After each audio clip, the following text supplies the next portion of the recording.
You have been spending money on pesticides, spraying, mixing, reading labels, and still watching your garden get taken apart. Aphids on your roses, beetles eating your beans, slugs finishing off whatever's left. What if there were 8 plants you could put in the ground just once? True perennials that come back every single year and quietly run a full pest control operation in your garden for absolutely free. No chemicals, no spraying, no repeat costs. And at least 2 of the plants on this list, most gardeners have never even heard of them, let alone planted them. Hit subscribe if you haven't yet. We go this deep every single week, and you do not want to miss what's coming next. Drop a comment right now and tell me which pest is destroying your garden the most. I read every single one. Now, let's get into it. Plant 1. Lavender. You've seen it in gardens, in candles, in bath products, but here is what most people don't know. The exact reason we love the smell of lavender is the exact reason pests absolutely hate it. Lavender contains 2 primary compounds, linalool and linaloyl acetate, stored inside the tiny glandular hairs covering every part of the plant. To us, that smell is calming and beautiful. To moths, fleas, flies, mosquitoes, and silverfish, it is genuinely intolerable. Their olfactory receptors cannot process it. It overwhelms their navigation system, and they turn away before they ever get close to whatever you have planted nearby. Golden tip. Lavender is significantly more effective as a pest barrier when planted in clusters, not as a single specimen. 3 lavender plants spaced 18 inches apart creates a continuous scent zone. Not just 3 times stronger, but exponentially more effective. USDA zones, 5 to 9. Zone 4, grow with thick mulch and a south-facing wall. Zones 10 and 11, treat as a cool season perennial. Plant in fall, give afternoon shade. Plant in full sun at least 6 hours per day in well-draining, slightly alkaline soil. Cannot sit in wet soil. Raise the bed or mix in coarse gravel if you have heavy clay. Spacing 18 to 24 inches, depending on variety. Best placements: along borders near roses, beside vegetable patches, near doorways and patios where mosquitoes gather. Do not cut lavender all the way back in autumn. Leave a third of the green growth standing to protect the crown through winter. Plant 2. Catmint. Yes, related to catnip. Yes, your cat will absolutely lose its mind over it. But here is what catmint does to insects in your garden, and this one is genuinely remarkable. Researchers at Iowa State University found that nematodes, the active compound in catmint, is roughly 10 times more effective at repelling mosquitoes than DEET, the synthetic chemical in most commercial bug sprays. Let that actually settle for a moment. And mosquitoes are just the beginning. Catmint repels aphids, Japanese beetles, flea beetles, squash bugs, and weevils. It does this because nematodes mimics a warning pheromone that many insects use to signal danger to each other. The chemical equivalent of, "This area is not safe, leave immediately." USDA zones, 3 through 8. One of the hardiest options on this entire list. Full sun to light shade, average to slightly dry soil. Extremely drought tolerant once established. Spacing, 18 to 24 inches. Grows to about 18 inches tall, covered in soft lavender blue flowers from late spring through early fall. Golden tip. Cut catmint back by half after its first bloom in early summer. It rebounds in 2 to 3 weeks with fresh foliage, and that second flush is when nematodes concentration is highest, peak pest repelling power. Best placement: edges of vegetable beds, near squash and pumpkin plants, along pathways where foot traffic brushes the leaves. Fair warning, protect young plants with a wire cage if you have outdoor cats. Plant 3. Yarrow. This plant is named after Achilles, the Greek warrior, because legend says he used it to treat the wounds of his soldiers in battle. And that warrior energy is exactly what yarrow brings to your garden. Here is what makes yarrow different from every other plant on this list.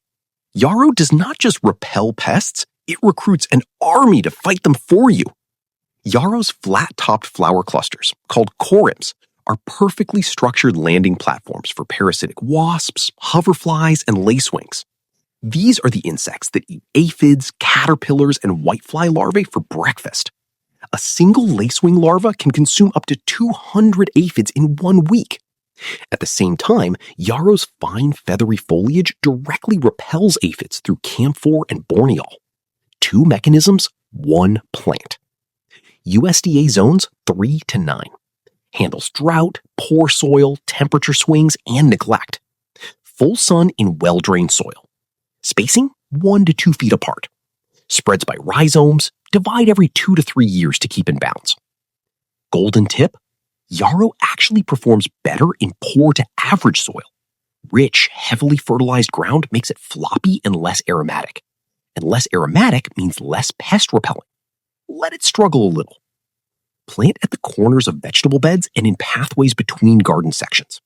White and yellow varieties attract the widest range of beneficial insects. Plant 4. Chives. You might think of chives as something you chop onto baked potatoes. In the garden, they are one of the most strategically powerful pest control tools you can grow, and they work in a way that is completely unique on this list. Chives belong to the allium family, same as garlic, onions, and leeks. They produce sulfur compounds, allicin and diallyl disulfide, that are released both from the leaves above the soil and from the root system below it. That underground release is what makes chives genuinely special. It deters carrot root flies, onion flies, and, critically, nematodes. Nematodes are microscopic soil-dwelling pests that attack plant roots silently, causing damage that looks like nutrient deficiency from above. Most gardeners never identify them correctly. Chives quietly suppress nematodes at the root level without you ever knowing the threat was there. USDA zones 3 through 9. One of the first plants up each spring, sometimes through late snow, and among the last to die back in autumn. Full sun to light shade, well-drained average soil. Spacing 6 to 12 inches. Let the purple globe flowers bloom. They're repellent to pests and stunning in salads. Golden tip. Run chives as a border around carrot beds, rose beds, and anywhere you grow root vegetables. Plant your roses for a measurable reduction in Japanese beetle damage within a single season. Plant 5.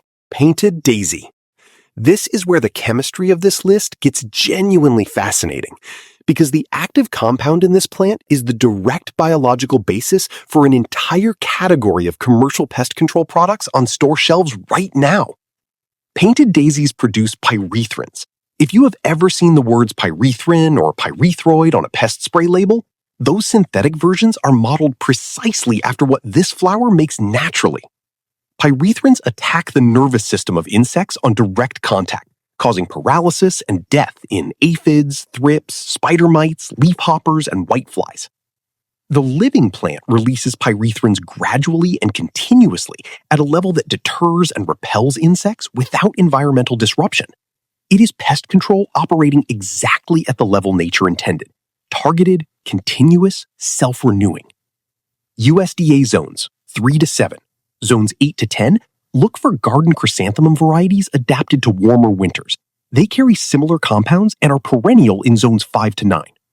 Full sun, well-drained average soil, spacing 18 inches. Blooms late spring to early summer in red, pink, and white. Golden tip. Pyrethrin content is highest at the half-open bud stage just before full bloom. That is when this plant is pumping out its most potent pest-repelling chemistry.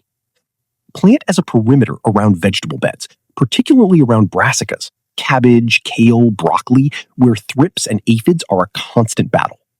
Note, while concentrated pyrethrin spray can harm bees and fish, the living plant does not produce enough concentration to harm visiting pollinators. Plant freely. Plant 6. Rosemary.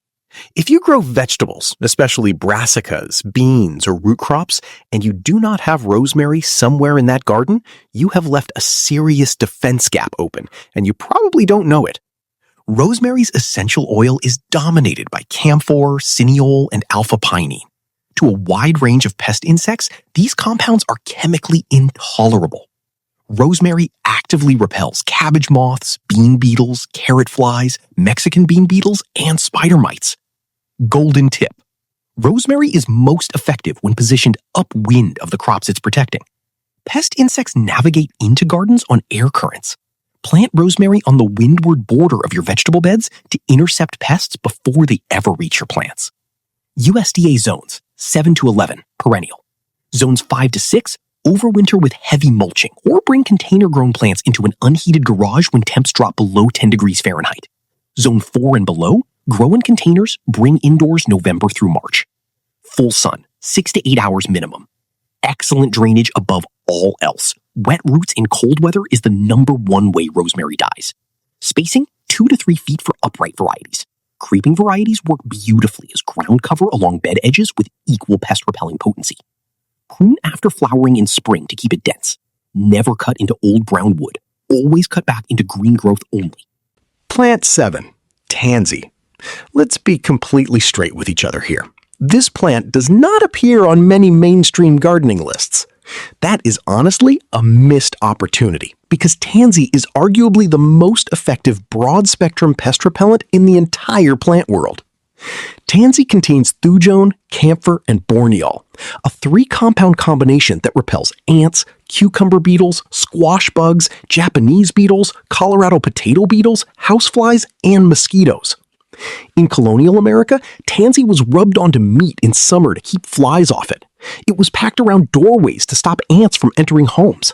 The track record on this plant is extraordinary. Critical. Tansy spreads aggressively. Manage it correctly. Sink a 5-gallon pot into the ground with the rim at soil level and plant tansy inside it to contain root spread. Deadhead consistently before seeds form. Do both and you have one of the most powerful pest-repelling plants available, fully under control. USDA zones 3 to 9, genuinely cold hardy. Full sun to partial shade in average to poor soil. Like yarrow, it performs better in less fertile ground. Grows 2 to 4 feet tall. Position at the back of beds or in corner placements. Important note, do not let livestock or pets consume tansy in quantity. The thujone compound is toxic when eaten in significant amounts. This is a garden barrier plant, not a food crop. Plant 8. Bee balm. The name undersells this plant by a significant margin. Yes, it attracts bees, but it also pulls in hummingbirds, butterflies, and most importantly for your pest situation, parasitic wasps. And parasitic wasps are one of the single most effective natural predators of garden caterpillars, hornworms, and whitefly larvae that exist in nature. Bee balm's pest control strategy is different from everything else on this list. It does not directly repel or kill common garden insects in the traditional sense. Instead, it operates as a biological magnet. By attracting specific beneficial insects in large numbers, it turns your garden into a self-regulating ecosystem where pest populations are actively hunted around the clock without you doing a single thing. Bee balm's tubular flowers are perfectly shaped for parasitic wasps. Their mouth structure makes it difficult to feed from flat or closed flowers. Bee balm gives them easy, consistent access to nectar. In exchange, those wasps patrol your entire garden continuously, hunting caterpillars, aphid colonies, whitefly larvae, and hornworm eggs. And there is a direct chemical component too. Bee balm leaves contain thymol, the same compound found in thyme, which directly repels aphids and mites. Thymol also has documented fungicidal properties, meaning bee balm actively suppresses powdery mildew and fungal spread in surrounding plants, pest repellent and disease suppression in one plant. USDA zones 3 to 9. Cold hardy perennial that spreads by underground rhizomes and returns stronger each spring. Full sun to partial shade in moist, well-drained soil. Tolerates consistently moist conditions, ideal for wetter garden corners. Spacing 18 to 24 inches. Grows 2 to 4 feet tall with striking red, pink, purple, or white tubular flowers from midsummer through early fall. Divide every 2 to 3 years. The center of established clumps tends to thin over time. Best placement, center or back of vegetable beds, near tomato plants where hornworms are a recurring threat. Bonus, bee balm leaves and flowers are fully edible, mild floral oregano flavor. The flowers are stunning on salads. The leaves brew into a gentle herbal tea. Before we close this out, I need to share something that most gardening channels completely leave out of videos like this.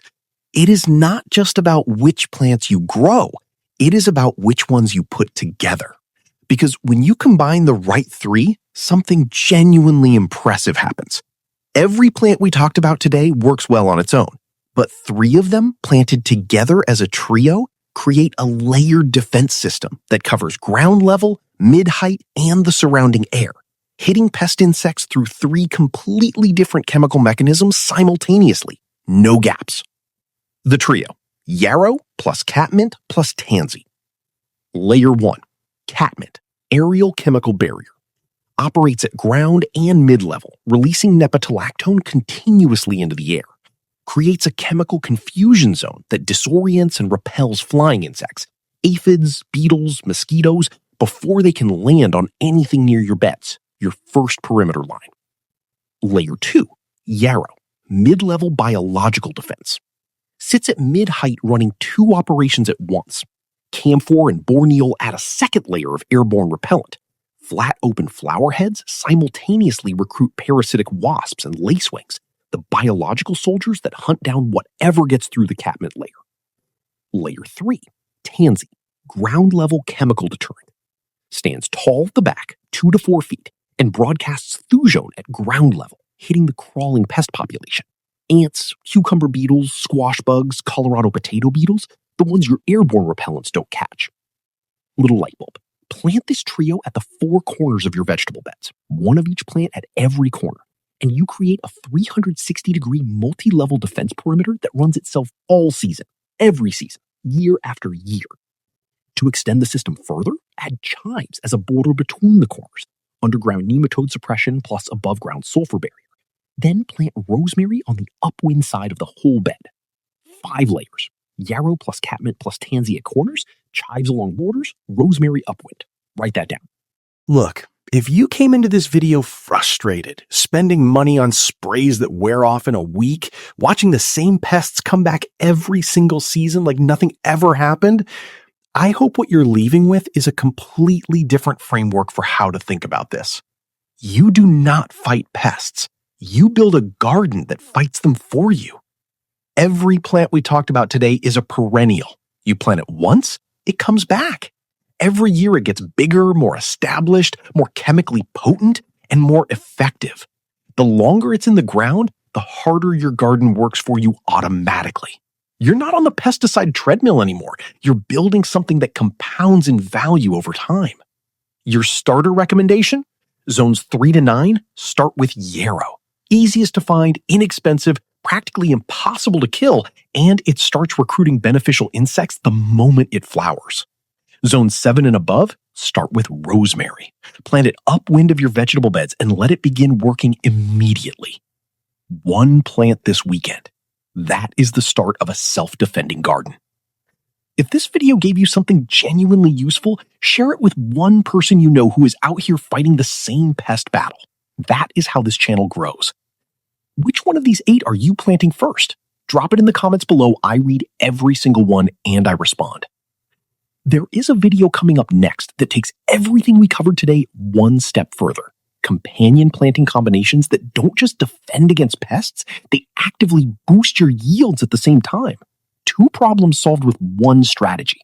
You do not want to miss it. I'll see you in the next one.